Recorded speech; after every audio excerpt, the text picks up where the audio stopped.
रत्नागिरीमध्ये दाखल झालेले आहेत। विनायक राऊत यांच्यासाठी आज ठाकरे सभा घेतील, तर या ठिकाणी विनायक राऊत विरुद्ध नारायण राणे असा सामना बघायला मिळणार आहे। त्यामुळे आता उद्धव ठाकरे नारायण राणे यांच्या संदर्भात काय बोलतात हे बघणं अतिशय महत्त्वाचं असणार आहे, कारण नारायण राणे हे या ठिकाणी महायुतीचे उमेदवार आहेत आणि त्यामुळे त्यांच्यावर आता उद्धव ठाकरे काय बोलणार हे पाहणं महत्त्वाचं असेल।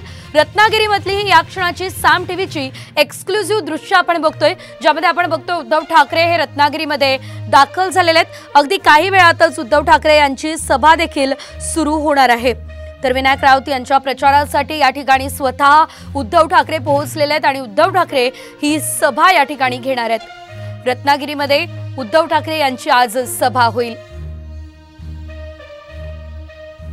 तर रत्नागिरी हा नारायण राणे यांचा बालेकिल्ला आहे आणि त्यामुळे या ठिकाणी आता उद्धव ठाकरे यांची सभा असल्याने कार्यकर्त्यांमध्ये देखील जल्लोष आहे।